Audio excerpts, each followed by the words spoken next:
আমরা তাদের পণ্য বয়কট করছি, এই পণ্য ওই পণ্য এগুলো বয়কট করছি, এই পেপসি কোকা কোলা আমরা বয়কট করছি। আমরা বলছি যে তাদের পণ্য বয়কট করব, ভালো কথা, পণ্য বয়কট করেন, কিন্তু তাদের তৈরি করা সিস্টেম, তাদের তৈরি করা আইন কানুন কেন আপনারা মেনে নিয়েছেন? কেন তাদের তৈরি করা এই আইন কানুন দণ্ডবিধি আপনারা আপনাদের জীবনে গ্রহণ করেছেন? তাদের তৈরি করা সুদী অর্থ ব্যবস্থা আপনারা কেন গ্রহণ করছেন? সেটাকে কেন বয়কট করছেন না? এখন সময় এসেছে, শুধুমাত্র তাদের পণ্য বয়কট করতে হবে না, তাদের এই সুদী অর্থ ব্যবস্থা বয়কট করতে হবে, তাদের এই তৈরি করা জীবন ব্যবস্থাকে বয়কট করতে হবে, তাদের তৈরি করা আইন কানুন দণ্ডবিধিকে বয়কট করতে হবে, তাদের তৈরি করা এই হানাহানির রাজনীতি বয়কট করতে হবে।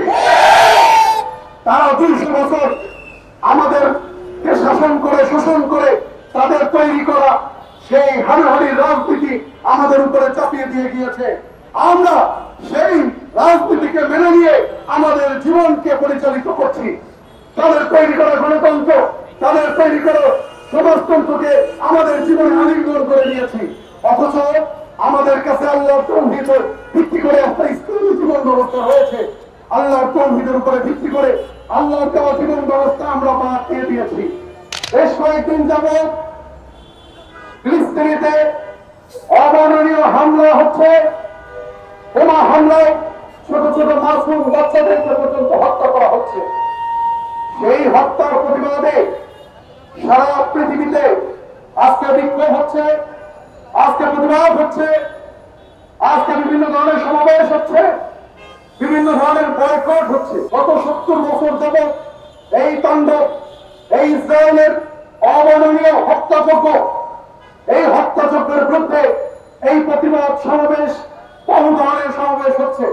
কিন্তু এই সমাবেশ, এই প্রতিবাদ ইসরায়েল কোনো কেয়ার করছে না, তারা থোড়াই কেয়ার করছে, তারা এটাকে কোনো পাত্তা দিচ্ছে না। সমস্ত পৃথিবীতে কিন্তু আমেরিকা সহ বিভিন্ন জায়গায়, আমাদের বাংলাদেশে বিভিন্ন মুসলিম কান্ট্রিগুলোতে আমরা প্রতিবাদ করছি, বিক্ষোভ সমাবেশ করছি, কোথাও কোথাও আমরা হামলা করছি, ভাঙচুর করছি, আমরা দেখতে পাচ্ছি। কিন্তু এই প্রতিবাদ, এই সমাবেশ, এই বিক্ষোভ তারা কেয়ার না করে তারা কিন্তু তাদের হত্যাযজ্ঞ চালিয়ে যাচ্ছে। আমরা দেখেছি গত 1 বছরে প্রায় তারা 1 লক্ষ মানুষকে হত্যা করেছে। এই যে হত্যাযজ্ঞ, এই যে তাণ্ডব, এই বর্বর এই হত্যাযজ্ঞের বিরুদ্ধে আমরা প্রতিবাদ করার পর এই যে তারা কোনো পাত্তা দিচ্ছে না, কেন পাত্তা দিচ্ছে না? কারণ কি? কারণ তারা জানে যে আমরা তাদের বিরুদ্ধে কিছুই করতে পারবো না। আজকে মুসলমান জাতি এক আল্লাহ, এক রাসূল, এক কিতাবে বিশ্বাসী। এই মুসলমান জাতি আজকে হাজার হাজার ভাগে বিভক্ত। তারা শিয়া, সুন্নি, হানাফি, হাম্বলি, এই তরিকা, ওই ফেরকা, এই মাযহাব, বিভিন্ন ফেরকা তরিকায় তারা বিভক্ত হয়ে নিজেরাই কান্দাকান্দিতে লিপ্ত। মধ্যপ্রাচ্যে মুসলিম দেশগুলো তারা নিজেরা বিভক্ত। তারা তাদের যে গদি, সেই গদি রক্ষায় তারা ব্যস্ত। তারা এখানে কোন ধরনের প্রতিবাদ করবে না, কোন ধরনের এই হত্যাযজ্ঞের কার্যকরী কোন পদক্ষেপ নেবে না। এটা তারা জানে। আজকে আমরা এই যে নিজেরা হাজার হাজার ভাগে বিভক্ত, ফেরকা মাথায় বিভক্ত হয়ে আমরা অনক্ষ করে নিজেরা দুর্বল হয়ে গিয়েছি, নিজেরা দুর্বল হয়ে গিয়েছি, এটা তারা জানে। এই জন্য তারা আমাদের এই প্রতিবাদ তারা হেসে উড়িয়ে দিচ্ছে, তারা এটা কোনো পাত্তা দিচ্ছে না। আজকে এই অবস্থা থেকে বাঁচার পথ কি, মুক্তির পথ কি, এই কঠিন সংকট মোকাবেলার উপায় কি, সেটা নিয়ে হিজবুত তাওহীদ দাঁড়িয়েছে। হিজবুত তাওহীদ একটি কার্যকর কর্মসূচি গ্রহণ করেছে, কার্যকর, যেটা করলে আমরা এই সংকট থেকে আমরা বাঁচবো, এই মুসলিম জাতি রক্ষা পাবে, এই মুসলিম জাতি আজকে উৎকষ্ট হবে না, তারা হবে পৃথিবীর শ্রেষ্ঠ জাতি। সেই কার্যকর কর্মসূচি নিয়ে আমরা দাঁড়িয়েছি। সেটা হচ্ছে কি? সেটা হচ্ছে এক আল্লাহ, এক রাসূল, এক কিতাবের অনুসারীরা আজকে সমস্ত পৃথিবীর এই মানুষগুলোকে আল্লাহর তাওহীদের উপরে ঐক্যবদ্ধ হতে হবে। কি হতে হবে? ঐক্যবদ্ধ হতে হবে। আল্লাহর তাওহীদের উপরে এই ঘোষণা দিতে হবে, লা ইলাহা ইল্লাল্লাহ। এই ঘোষণা দিয়ে একটা জাতি, ঐক্যবদ্ধ একটা জাতি গ্রহণ করতে হবে। যদি আমরা ঐক্যবদ্ধ হতে পারি, তাহলে আমরা হব পৃথিবীর সেরা জাতি, শ্রেষ্ঠ জাতি। আমাদের সামনে দাঁড়াবার মতো কোনো শক্তি থাকবে না। আজকে আমেরিকার 50টা অঙ্গরাজ্য মিলে তারা ইউনাইটেড হতে পারে, ঐক্যবদ্ধ হয়ে আমেরিকা প্রতিষ্ঠা করেছে। আমরা সারা পৃথিবীতে প্রায় 55টা রাষ্ট্র রয়েছে, মুসলিম রাষ্ট্র। আমরা কেন ঐক্যবদ্ধ হতে পারবো না? আজকে আমরা ঐক্যবদ্ধ হয়ে এক আল্লাহর তাওহীদের উপরে যদি আমরা ঐক্যবদ্ধ হতে পারি, তাহলে আমরা বাঁচবো। আমরা তাদের পণ্য বয়কট করছি, এই পণ্য ওই পণ্য এগুলো বয়কট করছি, এই পেপসি কোকা কোলা আমরা বয়কট করছি। আমরা বলছি যে তাদের পণ্য বয়কট করব, ভালো কথা, পণ্য বয়কট করেন, কিন্তু তাদের তৈরি করা সিস্টেম, তাদের তৈরি করা আইন কানুন কেন আপনারা মেনে নিয়েছেন? কেন তাদের তৈরি করা এই আইন কানুন দণ্ডবিধি আপনারা আপনাদের জীবনে গ্রহণ করেছেন? তাদের তৈরি করা সুদী অর্থ ব্যবস্থা আপনারা কেন গ্রহণ করছেন? সেটাকে কেন বয়কট করছেন না? এখন সময় এসেছে, শুধুমাত্র তাদের পণ্য বয়কট করতে হবে না, তাদের এই সুদী অর্থ ব্যবস্থা বয়কট করতে হবে, তাদের এই তৈরি করা জীবন ব্যবস্থাকে বয়কট করতে হবে, তাদের তৈরি করা আইন কানুন দণ্ডবিধিকে বয়কট করতে হবে, তাদের তৈরি করা এই হানাহানির রাজনীতি বয়কট করতে হবে। তারা 200 বছর আমাদেরকে শাসন করে শোষণ করে তাদের তৈরি করা সেই হানাহানির রাজনীতি আমাদের উপরে চাপিয়ে দিয়ে গিয়েছে। আমরা সেই রাজনীতিকে মেনে নিয়ে আমাদের জীবনকে পরিচালিত করছি। তাদের তৈরি করা গণতন্ত্র, তাদের তৈরি করা সমাজতন্ত্রকে আমাদের জীবনে আলিঙ্গন করে নিয়েছি। অথচ আমাদের কাছে আল্লাহর তাওহীদের ভিত্তি করে একটা ইসলামী জীবন ব্যবস্থা রয়েছে। আল্লাহর তাওহীদের উপরে ভিত্তি করে আল্লাহর দেওয়া জীবন ব্যবস্থা আমরা বাদ দিয়ে দিয়েছি। আজকে সমস্ত পৃথিবীতে 200 কোটি মুসলমান। কত মুসলমান? 200 কোটি মুসলমান। অথচ তারা হচ্ছে 1 থেকে 1.5 কোটি ইহুদি। 1 থেকে 1.5 কোটি ইহুদি। আজকে এই 200 কোটি মুসলমানকে একটা সিদ্ধান্ত নিতে হবে।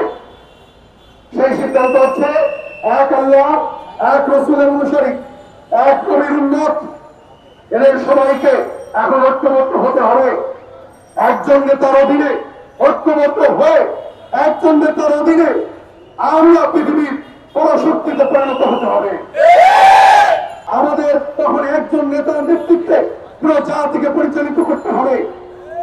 আলহামদুলিল্লাহ, আমরা হিজবুত তাওহীদ আমরা এই কথাই বলে আসছি, আমরা যদি ঐক্যবদ্ধ হই তাহলে আমরা আল্লাহর সাহায্য পাবো।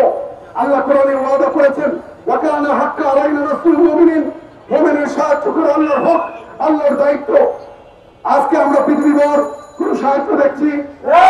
মুসলমানদেরকে কোন সাহায্য দেখছি? কারণ আমরা আল্লাহর দৃষ্টিতে সেই মুমিন হতে পারি নাই। আমরা আল্লাহর দৃষ্টিতে সেই মুমিন না হওয়ার কারণে আজকে সমস্ত পৃথিবীতে আমরা পরাজিত, আমরা লাঞ্ছিত, আমরা ঘৃণিত। এখন আমাদের প্রধান কাজ হবে আমাদেরকে মুমিন হওয়া।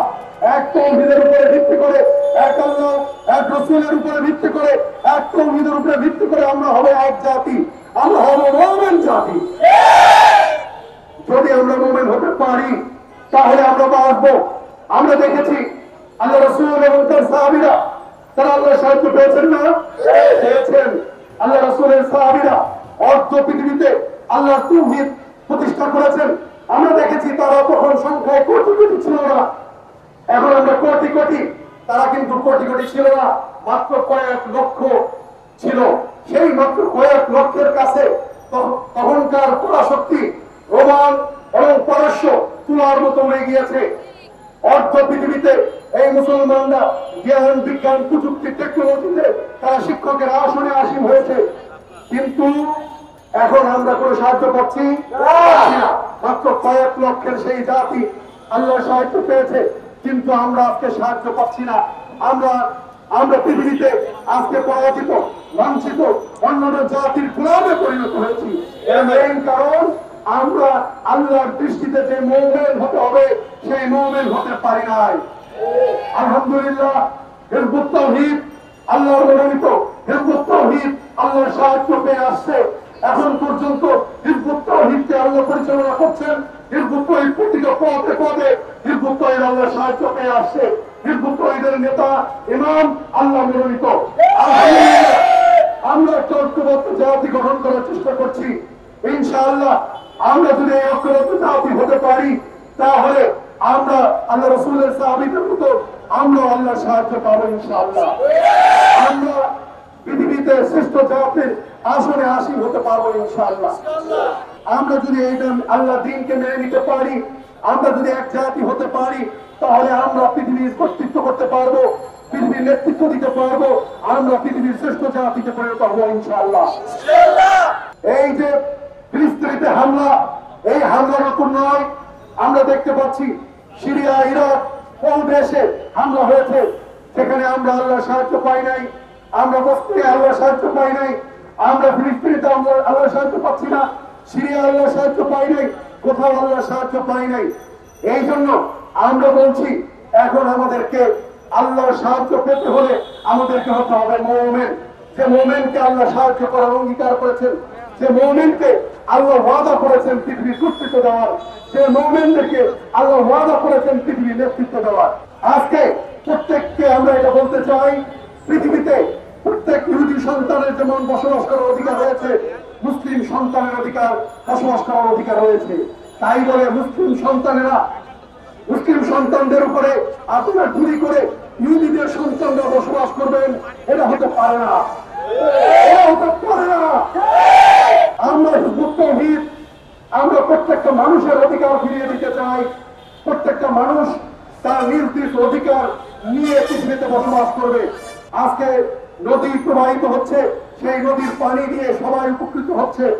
আজকে বাতাস প্রবাহিত হচ্ছে, সেই বাতাস দিয়ে সবাই উপকৃত হচ্ছে। ঠিক প্রকৃত ইসলাম দিয়ে, প্রকৃত আল্লাহর তাওহীদ দিয়ে সমগ্র মানব জাতি উপকৃত হবে ইনশাআল্লাহ। এই জন্য আমি আজকে বলতে চাই, আমাদেরকে এখন এক জাতি হতে হবে, এক নেতার অধীনে, এক আল্লাহ এক রাসূলের এই সন্তানেরা এক হয়ে আজকে মাঠে নামতে হবে। আপনারা জাতিসংঘের দিকে তাকিয়ে আছেন, আপনারা ওয়াইফের দিকে তাকিয়ে আছেন, আপনারা ওই তুরস্ক বিভিন্ন দেশের দিকে তাকিয়ে আছেন। আমি আপনাদেরকে বলতে চাই, কোন জাতিসংঘ আপনাদেরকে সাহায্য করবে না, আপনাদেরকে সাহায্য করবে না। জাতিসংঘকে আপনি বলতে চাই, আপনারা যে পারবেন না সেটা স্বীকার করেন। জাতিসংঘ মায়ানমারের মুসলমানদেরকে রক্ষা করতে পারে নাই, সিরিয়ার মুসলমানদেরকে রক্ষা করতে পারে নাই, আজকে অন্যান্য লিবিয়া ও ইরাকের মুসলমানদেরকে রক্ষা করতে পারে নাই। ঠিক আজকে ফিলিস্তিনের মুসলমানদেরকেও জাতিসংঘ রক্ষা করতে পারবে না। এই জন্য স্পষ্ট ভাবে জাতিসংঘকে বলতে চাই, আপনারা যে পারবেন না, আপনারা যে ব্যর্থ জাতিসংঘ, এটা আপনারা স্বীকার করে না।